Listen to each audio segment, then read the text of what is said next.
പ്രിയപ്പെട്ട സുഹൃത്തുക്കളെ,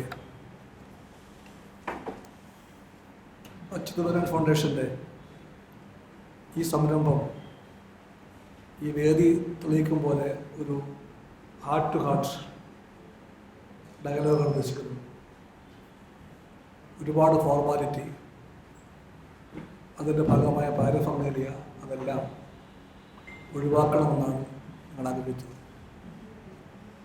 കേരളത്തിൻ്റെ വളർച്ചയിൽ താല്പര്യമുള്ള മനുഷ്യർ ഓരോ രംഗത്തും അവരുടെ കഴിവും മികവും തെളിയിച്ചവർ ഇവിടെ ചിലരുണ്ട്, ചിലർ എത്തും. അതെല്ലാം പരസ്പരം ഇരുന്നു കൊണ്ട് മുഖത്തോട് മുഖം നോക്കി ഒരു ഇൻ്റർവ്യൂ ഡയലോഗ്, അതാണ് നിങ്ങൾ ആഗ്രഹിക്കുന്നത്. എന്ന് പറഞ്ഞാൽ സാധാരണ ഒരു അക്കാദമിക് ഡിസ്കഷൻ്റെ കെട്ടും മട്ടും ഭാവങ്ങളും ഒഴിവാക്കിയാൽ നല്ലതായിരിക്കും എന്ന് തോന്നി. അത്തരം പല ചർച്ചകളിലും കണ്ടത് ഔപചാരിക ഭാരം കൊണ്ടും അവിടുത്തെ പാണ്ഡിത്യ പഠനം കൊണ്ടും അതല്ലാണ്ട് ഭാരതത്തിന് തോന്നും. പക്ഷെ ആ ഭാരതത്തിൻ്റെ ബാക്കിയായിട്ട് അധികമൊന്നും ഒന്നും കാണാറില്ല.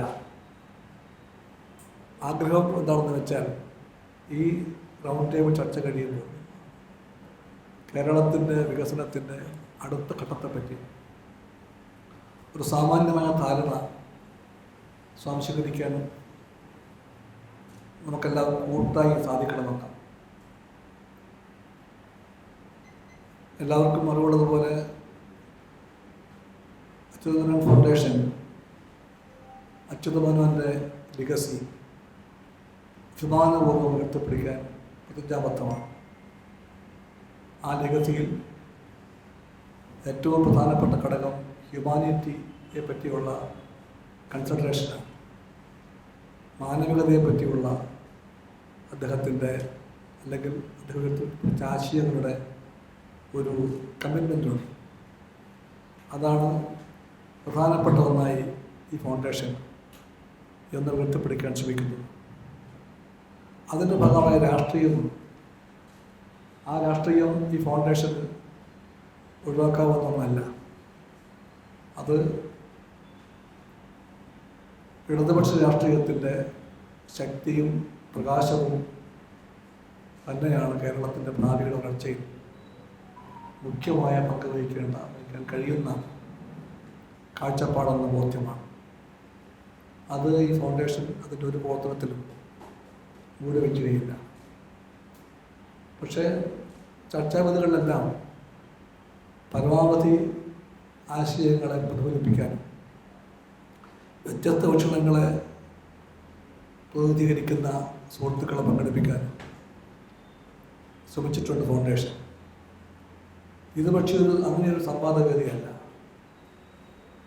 പോയിന്റ്സ് സ്കോർ ചെയ്യാൻ വേണ്ടിയുള്ള ഡിബേറ്റ് അല്ലേ. ഇതിൻ്റെ പർപ്പസ് ഇടതുപക്ഷത്തിൻ്റെ 10 കൊല്ലത്തെ ഭരണം പൂർത്തിയാക്കി കേരളത്തിൽ ഞങ്ങളെല്ലാം ചിന്തിക്കുന്നതും ആഗ്രഹിക്കുന്നതും അടുത്ത ഭരണവും LDF-ൻ്റെതാകണമെന്നാണ്. ഒരുപാട് ജനസമ്പർക്ക പരിപാടിയിലൂടെ പൊതുവിൽ പറയാൻ കഴിയും, കേരളത്തിൻ്റെ പൊതു അന്തരീക്ഷത്തിൽ ആ ഒരു കാര്യം സജീവമായി ഇന്ന് പരിഗണനയിലുണ്ട്. LDF മൂന്നാമത്തെ ഊഴവും ഭരിക്കുമെന്നുള്ളത് ഈ ഫൗണ്ടേഷൻ്റെ പ്രവർത്തകന്മാരുടെ മാത്രം അഭിലാഷമല്ല. കേരളത്തിൻ്റെ പൊതുബോധം എന്ന് ചിന്തിക്കാൻ തയ്യാറാകുന്നുണ്ട്. അതുകൂടെ പരിഗണിച്ചുകൊണ്ട് ഇടതുപക്ഷം ഭാവി കേരളത്തിന് മുമ്പിൽ മുന്നോട്ട് വയ്ക്കാൻ പോകുന്ന വികസന കാഴ്ചപ്പാടിനെ പറ്റിയുള്ള ഒരു പെർസ്പെക്റ്റീവ് അവതരിപ്പിക്കാൻ കഴിയേണ്ടത്. ഈ ചർച്ചയുടെ ഒഴുക്കമായി വരാൻ പോകുന്ന കാര്യങ്ങളെ അതിനുവേണ്ടി ഉപയോഗപ്പെടുത്താനാണ് ഞങ്ങൾ ആഗ്രഹിക്കുന്നത്. എന്ന് പറഞ്ഞാൽ LDF-ൻ്റെ മാനിഫെസ്റ്റോ എല്ലാം ഉണ്ടാക്കുന്ന ഘട്ടത്തിൽ ആ മാനിഫെസ്റ്റോ ഉണ്ടാക്കുന്ന രാഷ്ട്രീയ സമിതിക്ക് മുമ്പിൽ ഈ ഫൗണ്ടേഷൻ്റെ ആശയങ്ങളായി ചില ഉൾക്കാമ്പുള്ള കനപ്പെട്ട നിർദ്ദേശങ്ങൾ വയ്ക്കാനാകും. പൊതുവർത്തമാനങ്ങളും രാഷ്ട്രീയ കാഴ്ചപ്പാടും മാത്രം പറഞ്ഞാൽ പോരാ. ഈ പറഞ്ഞ വിവിധ ജീവിതത്തുറകളിലെ ഇന്നത്തെ അവസ്ഥയെ അടിസ്ഥാനപ്പെടുത്തി നാളെ എന്താകണം എന്ന് പറയാൻ ഇതിൻ്റെ ഫലമായി കഴിയണമെന്നാണ് ഫൗണ്ടേഷൻ്റെ പ്രവർത്തകരായ ഞങ്ങളെല്ലാം ആഗ്രഹിക്കുന്നത്. ആ ഒരു ഉദ്യമത്തിൽ സഹകരിക്കാൻ തയ്യാറായി വന്ന നിങ്ങളോടെല്ലാം അച്യുതാനന്ദൻ ഫൗണ്ടേഷനുള്ള കടപ്പാടും ആദരവും ഞാൻ രേഖപ്പെടുത്തുകയാണ്. ഒരു വാക്ക് പറഞ്ഞേ തീരൂ സഖാവ് അച്യുതാനന്ദനെ പറ്റി. അച്യുതാനന്ദൻ കേരളത്തിൻ്റെ വളർച്ചയെപ്പറ്റി, അർത്ഥപൂർണമായ വികസനത്തെപ്പറ്റി ഏറ്റവും ദൂരക്കാഴ്ചയുള്ള കമ്മ്യൂണിസ്റ്റ് നേതാവായിരുന്നു. അദ്ദേഹം കമ്മ്യൂണിസ്റ്റ് പാർട്ടി സെക്രട്ടറി ആയിരിക്കുമ്പോഴാണ് 57 തിരഞ്ഞെടുപ്പിൻ്റെ ഒരുക്കം പാർട്ടി ആരംഭിക്കുന്നത്. ഐക്യകേരള പദ്ധതിക്ക് ശേഷം 57 ഒന്നാമത്തെ ഇലക്ഷന് വേണ്ടി പാർട്ടി ഒരുക്കുമ്പോൾ സ്വാഭാവികമായും പാർട്ടിയുടെ സംസ്ഥാന കമ്മിറ്റി ഒരു മാനിഫെസ്റ്റോയെ പറ്റി ചർച്ച ചെയ്യുകയുണ്ടായി. ആ മാനിഫെസ്റ്റോ ഡ്രാഫ്റ്റ് ചെയ്യാൻ വേണ്ടി അന്ന് പാർട്ടി കമ്മിറ്റി ഒരു കമ്മിറ്റിക്ക് രൂപം കൊടുത്തു. ആ കമ്മിറ്റിയുടെ കൺവീനറായി പാർട്ടി കണ്ടെത്തിയത് സഖാവ് അച്യുതാനന്ദൻ തന്നെയായിരുന്നു. ആ മാനിഫെസ്റ്റോ എഴുതിയത് അദ്ദേഹമാണ്. ആ മാനിഫെസ്റ്റോയ്ക്ക് അദ്ദേഹം അന്ന് കൊടുത്ത തലക്കെട്ട് അന്നും ഇന്നും എന്നും പ്രസക്തമാണ്. ഐശ്വര്യപൂർണമായ കേരളം കെട്ടിപ്പടുക്കാൻ. ഇതായിരുന്നു അതിൻ്റെ തലക്കെട്ടിൻ്റെ ഏകദേശ പരിഭാഷ. ആ വഴിക്കാണ് അന്ന് കമ്മ്യൂണിസ്റ്റ് പാർട്ടിയുടെ പ്രവർത്തകന്മാർ ജനങ്ങളോട് രാഷ്ട്രീയം പറഞ്ഞതും വോട്ട് ആവശ്യപ്പെട്ടതും. അന്നത്തെ ഇലക്ഷൻ്റെ ഫലം എല്ലാവർക്കും അറിയാം. 57 ഏപ്രിൽ 5-ാം തീയതി ഇന്ത്യയിൽ തന്നെ ആദ്യമായിട്ട്, ലോകത്ത് തന്നെ ആദ്യമായിട്ട് ത്രൂ ബാലൻസ് ഒരു കമ്മ്യൂണിസ്റ്റ് പാർട്ടി അധികാരം കിട്ടും. ആ ഗവൺമെൻറ് VMS ഗവൺമെൻറ്റായിരുന്നു.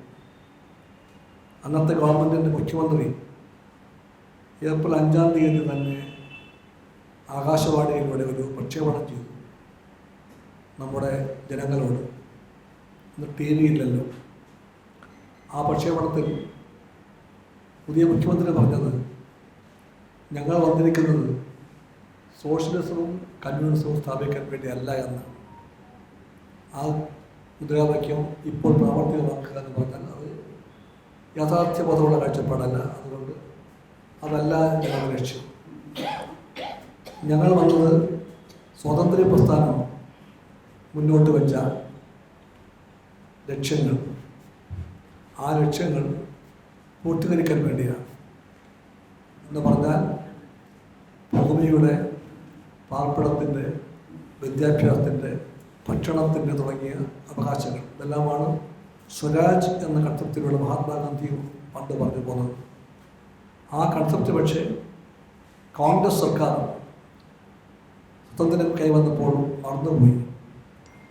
അവർ മറന്നുപോയ കാര്യം, ദേശീയ പ്രസ്ഥാനം ഇന്ത്യയെ പഠിപ്പിച്ച കാര്യം പ്രാവർത്തികമാക്കാൻ വേണ്ടിയാണ് കമ്മ്യൂണിസ്റ്റ് പാർട്ടിയുടെ ഗവൺമെൻറ് ശ്രമിക്കുക എന്നായിരുന്നു ആ പ്രക്ഷേപണ പ്രസംഗത്തിൻ്റെ സാരാംശം. ആ വഴിക്കാണ് ഇടതുപക്ഷം എന്നും നീങ്ങിയത്. കേരളത്തിൽ എല്ലാ കാലത്തും നീങ്ങിയത്. 57 ഗവൺമെൻറ്റിൻ്റെ ഒന്നാമത്തെ ബജറ്റ് അവതരിപ്പിച്ചത് ആ ഗവൺമെൻറ്റിലെ ധനമന്ത്രിയായിരുന്ന സഖാവ് അച്യുതാനന്ദനായിരുന്നു. ആ ബജറ്റ് പ്രസംഗവും ശരിക്കും പറഞ്ഞാൽ ഒരു താൽക്കാലിക രേഖയല്ല, അതിന് ഹിസ്റ്റോറിക്കൽ ഇമ്പോർട്ടൻസും.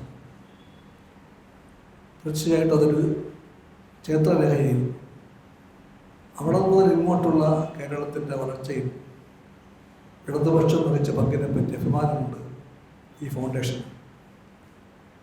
ഒരുപാട് രാഷ്ട്രീയ ഏറ്റവും ഉറക്കവും ഉണ്ടായിട്ടുണ്ട്, രാഷ്ട്രീയ ബന്ധങ്ങളിൽ മാറ്റമുണ്ടായിട്ടുണ്ട് പല ഘട്ടങ്ങളിലും. അതൊന്നും ഞാൻ മറക്കുന്നില്ല. അതെല്ലാം ഉണ്ടായപ്പോഴും ഇടതുപക്ഷം കേരളത്തിൻ്റെ വളർച്ചയിൽ വെച്ച പങ്കിൻ്റെ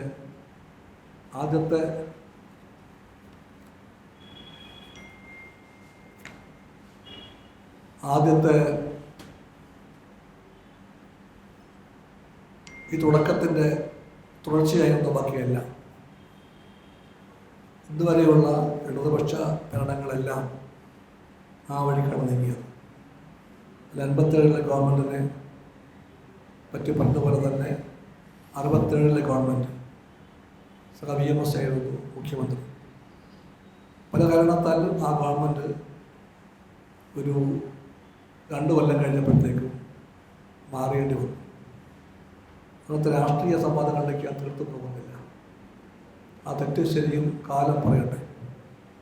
എന്തായാലും 69 ആ ഗവൺമെൻറ്റിന് ശേഷം നാടകീയമായ ഒരുപാട് സംഭവങ്ങളുണ്ട്. വളരെ വേഗത്തിൽ അച്യുതാനന്ദൻ മുഖ്യമന്ത്രിയായ ഒരു ഗവൺമെൻറ് വന്നു. ആ ഗവൺമെൻറ് 9 മാസം ഇവിടെ ഭരിച്ചു. 9 മാസം.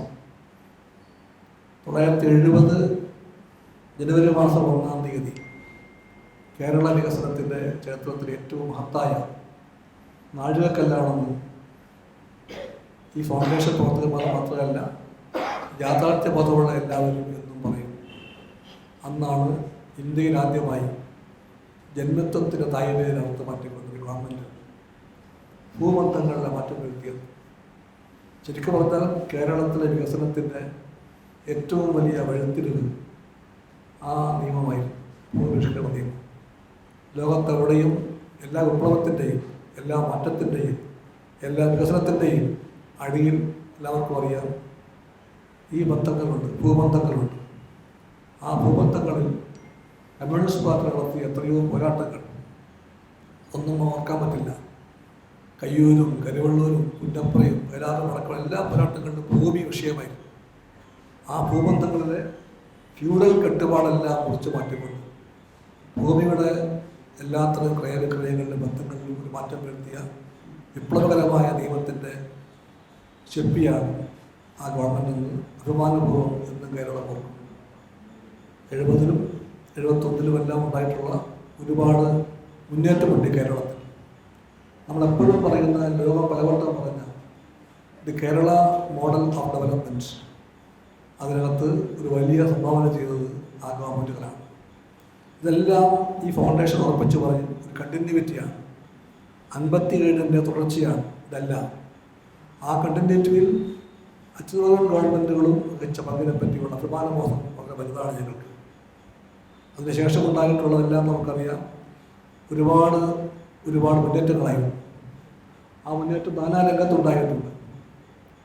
സഖാവ് നയനാർ നയിച്ച ഗവൺമെൻറ്റുകൾ, സഖാവ് അച്യുതേട്ടൻ നയിച്ച ഗവൺമെൻറ്, ഇടയ്ക്ക് സഖാവ് PKDയുടെ ഹ്രസ്വകാല ഒരു ഗവൺമെൻറ് തുടങ്ങി ഇപ്പോൾ സഖാവ് പിണറായി വിജയൻ നയിക്കുന്ന ഈ ഗവൺമെൻറ് വരെയുള്ള എല്ലാ ഗവൺമെൻറ്റുകളെയും ഈ ഫൗണ്ടേഷൻ കാണുന്നത് 57-ലെ ഗവൺമെൻറ്റിൻ്റെ തുടർച്ചയായിട്ടാണ്. ഇടതുപക്ഷത്തിൻ്റെ മുൻകൈയിൽ കേരളം നേടിയ നേട്ടങ്ങളെ പറ്റി പഠിക്കുമ്പോൾ ഈ തുടർച്ചയുടെ കണ്ണികളെ പറ്റി പരിഗണിക്കാതെ പോയി കൂടാ എന്ന കാര്യം ഊന്നി പറയാൻ ഞാൻ ആഗ്രഹിക്കുന്നു. ചിലപ്പോൾ നമ്മുടെ ചില ചരിത്രകാരന്മാർ ഈ കേരളത്തിലെ ഇടതുപക്ഷ ഭരണത്തെപ്പറ്റി പറയുമ്പോൾ ഗുരുതരമായൊരു വീഴ്ച അവർക്ക് സംഭവിക്കാറുണ്ട്. 57-നെ അവർ കാണും ഇടതുപക്ഷമായിട്ട്, 67-നെയും ഇടതുപക്ഷ ഗവൺമെൻറ്റായി കാണും. പിന്നെ ആ സുഹൃത്തുക്കൾ കാണുന്നത് 80-ലാണ് ഇടതുപക്ഷ ഗവൺമെൻറ്റിനെ. 69 കഴിഞ്ഞാൽ 80 വരെയുള്ള ഈ കാലഘട്ടത്തെ ആ ചരിത്ര ഗവേഷണ രീതി ശൂന്യകാലമായി കാണും. ആ കാഴ്ചപ്പാടിനോട് ഈ ഫൗണ്ടേഷന് തീരെ യോജിപ്പില്ല. എന്ന് പറഞ്ഞാൽ ജന്മത്വം അവസാനിച്ചൊരു കാലഘട്ടം, അതിനെ എന്താ വ്യാഖ്യാനിക്കേണ്ടത്? ലെഫ്റ്റ് പെർസ്പെക്റ്റീവിൽ ആ കാലഘട്ടം ലെഫ്റ്റാണ്. ജന്മത്വം തീർത്ത ഗവൺമെൻറ് ലെഫ്റ്റ് ഗവൺമെൻറ്റാണ്. ആ ഗവൺമെൻറ്റിലെ കക്ഷി രാഷ്ട്രീയ സർക്കാരുകളോ വഴക്കുകളോ വേറെ വിഷയം. കക്ഷിബന്ധങ്ങളിലെ തർക്കവും വഴക്കമൊന്നുമല്ല ചരിത്രത്തിൻ്റെ ശരികളെ നിർണ്ണയിക്കുന്ന യാത്രയിലും അന്വേഷണത്തിലും ഘടകമാകേണ്ടത് എന്ന കാര്യം ഉറപ്പിച്ചു പറയാൻ ഈ ഫൗണ്ടേഷൻ താല്പര്യവും. എന്തായാലും ആ ഒരു കാര്യം മാത്രമല്ല, നമ്മൾ കേരളത്തിൽ കണ്ട എല്ലാ വികസന മുന്നേറ്റ സംരംഭങ്ങളുടെയും വഴികാട്ടി ആ ഗവൺമെൻറ്റെയും അഭിമാനപൂർവ്വം എന്ന് കേരളം പറയുന്നു. കേരള വികസനത്തിൻ്റെ നാഴികക്കല്ലായി ചൂണ്ടിക്കാണിക്കാവുന്ന എത്രയോ സ്ഥാപനങ്ങൾ, അതിൻ്റെ എല്ലാം നേരെ കൈവച്ചുകൊണ്ട് പറയാൻ കഴിയും അച്യുതാനന്ദൻ തീർച്ചയായിട്ടും ഒരു ഇൻസ്റ്റിറ്റ്യൂഷൻ ബിൽഡറായി. കേവലമായ എടുപ്പുകളല്ല, കെട്ടിടങ്ങളല്ല, എന്താക്കണം ഭാവിയിലെ കേരളം, അത് കണ്ടുകൊണ്ടുള്ള ഗവേഷണ സ്ഥാപനങ്ങൾക്ക് അസ്ഥിവാരമിട്ട ഭവനാശാലിയായ ഇടതുപക്ഷ കമ്മ്യൂണിസ്റ്റ് മുഖ്യമന്ത്രിയായിരുന്നു അച്യുതാനന്ദൻ എന്ന കാര്യം ഞങ്ങൾ ഊന്നി പറയുകയാണ്. തെളിവുകളായി എത്രയെണ്ണം പറയാനുണ്ട്. നമ്മളെല്ലാം ഊറ്റം കൊണ്ട് CDS അന്നത്തെ സൃഷ്ടിയാണ്. സുചിത്ര സെൻറ്റർ വേറൊന്ന്. നമ്മുടെ ജലവിഭവ ഗവേഷണത്തിൻ്റെ ഏറ്റവും വലിയൊരു നേട്ടമായി എന്നും ചൂണ്ടിക്കാണിക്കുന്നത് CWRDM. നമ്മുടെ യൂണിവേഴ്സിറ്റികൾ, കുസാറ്റ്, കാർഷിക യൂണിവേഴ്സിറ്റി അടക്കമുള്ള സ്ഥാപനങ്ങളെല്ലാം അങ്ങനെ നോക്കിയാൽ ലോകം ഇലക്ട്രോണിക്സിനെ പറ്റി അധികം കേൾക്കാത്ത കാലത്താണ് ഇവിടെ കെൽട്രോൺ വന്നത് 70കളിൽ. ഇതൊന്നും കേരളം മറക്കാൻ പാടില്ല. കേരളത്തിൻ്റെ വികസനത്തിൻ്റെ കഥ പറയുമ്പോൾ ഇതെല്ലാം പറഞ്ഞാൽ ആ ചരിത്ര വ്യാഖ്യാനം ബ്ലൈൻഡായി പോകും. ചരിത്രം ബ്ലൈൻഡാകാൻ പാടില്ല. ചരിത്രം ഒബ്ജക്റ്റീവാകണം. ചരിത്രം കണ്ണു തുറന്ന് സത്യങ്ങൾ കണ്ടതാണ്. ആ കാഴ്ചപ്പാട് ഉള്ളതുകൊണ്ടാണ് ഇതേപ്പറ്റി ഒരു ചെറിയ പരാമർശം വേണമെന്ന് ആഗ്രഹിച്ചത്. അതിൻ്റെ ഒരു തുടർച്ചയായിട്ടാണ് നമ്മളിപ്പോൾ നിൽക്കുന്ന ഈ ഘട്ടമുണ്ടായിരിക്കുന്നത്. സഖാവ് പിണറായി വിജയൻ നയിക്കുന്ന LDFൻ്റെ ഈ 10 വർഷത്തെ ഗവൺമെൻറ്റുകൾ, ആ ഗവൺമെൻറ്റുകൾ ഈ തുടർച്ചയിൽ മഹത്തായ ഒരു മുന്നേറ്റമുണ്ടാക്കിയ ഗവൺമെൻറ്റാണെന്ന് പറയാൻ അഭിമാനമുണ്ട് ഈ ഫൗണ്ടേഷൻ. അതിൻ്റെ നേട്ടങ്ങളുടെ നീണ്ട മുട്ടിനെ ഞാൻ വയ്ക്കുന്നില്ല. നമുക്കെല്ലാവർക്കും അറിയാം, സമകാലികമാണ്. അങ്ങനെ വരുമ്പോൾ അടുത്ത ഘട്ടം എന്തായിരിക്കണം? ഭൂപരിഷ്കരണം പൂർത്തിയാക്കിയ സമൂഹത്തിൽ വ്യവസായവൽക്കരണത്തിൻ്റെ ഒരു ഘട്ടം മാത്രം പൂർത്തിയാക്കിയ സമൂഹത്തിൽ വ്യവസായ ബന്ധങ്ങൾ, സാമ്പത്തിക ബന്ധങ്ങൾ ഇതെല്ലാം പുതിയ മുന്നേറ്റങ്ങളിലൂടെ ലോകത്താകെ സഞ്ചരിക്കുമ്പോൾ കേരളം പോലൊരു വികസനോന്മുഖമായ സമൂഹത്തിൻ്റെ നാളത്തെ കാഴ്ചപ്പാടിനെ പറ്റിയാണ് നാം ചിന്തിക്കേണ്ടത്. അങ്ങനെ വരുമ്പോൾ ഇന്നത്തെ പുതിയ അറിവുകൾ IT-യും BT-യും AI-യും എല്ലാം നിശ്ചയിക്കുന്ന വലിയ സ്വാതന്ത്ര്യം ചെലുത്തുന്ന ഈ പുതിയ കാലഘട്ടത്തിലെ വികസനത്തിൻ്റെ മർമ്മം എന്തായിരിക്കണമെന്നാണ് നമ്മൾ കൂട്ടായി ചിന്തിക്കേണ്ടതെന്ന് ഞങ്ങൾ കാണുകയാണ്. അങ്ങനെ വരുമ്പോൾ ഇന്നത്തെ ലോകത്തിൻ്റെ ഒരു ചിത്രത്തെ പറ്റി ഒരു വാക്ക് പറയേണ്ടതുണ്ട്. അത് വേറൊന്നുമല്ല, ലോകത്തെ എല്ലാ വികസന സംവാദങ്ങളുടെയും ചോദ്യമായിരുന്നു പീപ്പിൾ ഓർ പ്രോഫിറ്റ്സ്. വികസനത്തിൻ്റെ ഫലമായിട്ടുണ്ടാകുന്ന നേട്ടങ്ങൾ ജനങ്ങൾക്ക് വേണ്ടിയാണോ അതോ കമ്പോളത്തിന് വേണ്ടിയാണോ ലാഭത്തിന് വേണ്ടിയാണോ?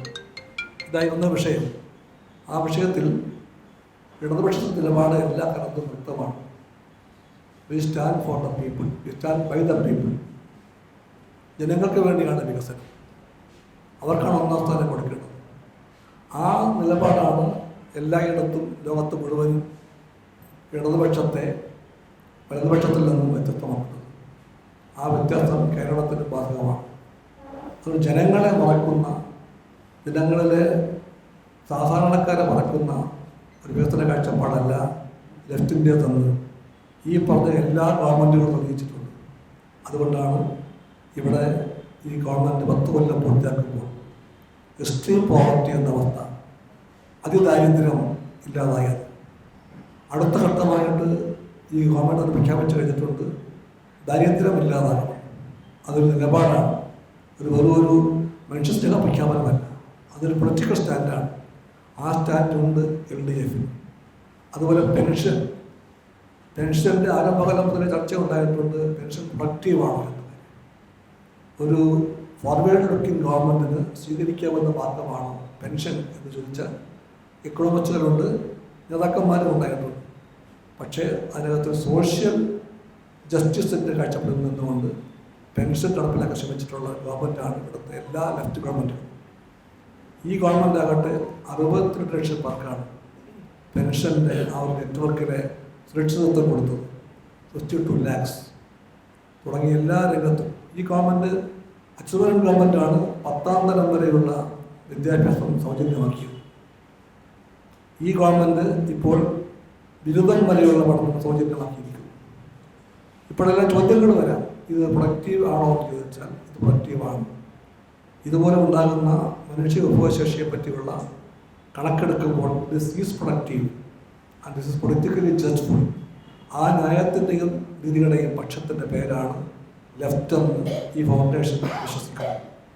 ആ കാഴ്ചപ്പാടിലൂടെയാണ് ഈ ചർച്ചകളെ മുമ്പോട്ട് കൊണ്ടുപോകേണ്ടതെന്നാണ് ഞങ്ങൾ ആഗ്രഹിക്കുന്നത്. ഞങ്ങൾ നിബന്ധനയൊന്നും വയ്ക്കുന്നില്ല. എല്ലാവർക്കും സ്വന്തം നിലപാടുകൾ കാഴ്ചപ്പാടുകൾ ഇവിടെ ഫ്രീ ആയിട്ട് പറയാനുള്ള അവകാശം ഉണ്ടായിരിക്കും. അതെല്ലാം കേൾക്കാനും പഠിക്കാനുമാണ് ഞങ്ങൾ ആഗ്രഹിക്കുന്നത്. അല്ലാതെ ഞങ്ങൾ എത്തിയിട്ടുള്ളത് എന്തെങ്കിലും പഠിപ്പിക്കാൻ വേണ്ടിയല്ല. അപ്പോൾ ഞാൻ ശ്രീനാരായണ ഗുരുവിൻ്റെ ആ വാചകം ഉദ്ധരിക്കാൻ ആഗ്രഹിക്കുന്നു. പഠിക്കാനും പഠിപ്പിക്കാനുമല്ല, മനസ്സിലാക്കാൻ വേണ്ടിയാണെന്ന് അദ്ദേഹം പറഞ്ഞു. അതാണ് ഈ ഒരു റൗണ്ട് ടേബിൾ സംഘടിപ്പിക്കുമ്പോൾ ഈ ഫൗണ്ടേഷനെ നയിക്കുന്ന കാഴ്ചപ്പാടെന്ന് ഞാൻ വിനയപൂർവ്വം നിങ്ങളിലേക്ക് അറിയിക്കുന്നു. We are here to learn from you, not to teach you something more. We know that you are all intellectuals with great experience, with immense quantity of knowledge. നിങ്ങളുടെ ഐഡിയോളജിക്കൽ, സോഷ്യൽ, അഡ്മിനിസ്ട്രേറ്റീവ് എല്ലാമായിട്ടുള്ള തുറകളുടെ അക്കാദമിക് എല്ലാ രംഗത്തുള്ള അറിവുകളെ പറ്റിയുള്ള ആദരവ് ഈ ഫൗണ്ടേഷനുണ്ട്. അതിനെല്ലാം വെളിച്ചത്തിൽ ഈ പറയുന്ന ഒരു കാഴ്ചപ്പാട് എന്ന് വെച്ചാൽ ഭാവി വികസനത്തിൻ്റെ വഴി ഏതാണ് എന്നുള്ള ഒരു അന്വേഷണമാണ്. ഈ അന്വേഷണത്തിൽ എത്ര എണ്ണം ചുരുക്കമാണ്. ഈ എണ്ണ ചുരുക്കത്തിന് ശക്തിയുണ്ട്. ഈ ചുരുക്കത്തെ ഞങ്ങൾ ബോധപൂർവ്വം ഉണ്ടാക്കിയെടുത്തതാണ്. ഇതൊരു വലിയ ഗ്യാതറിംഗ് ആയിക്കൂടെ എന്ന് ആഗ്രഹിച്ചതാണ്. അതുകൊണ്ട് ഇങ്ങനത്തെ ഒരു ചർച്ചയിലൂടെ ഞങ്ങൾ ആഗ്രഹിക്കുന്നത് content wise something great should come out.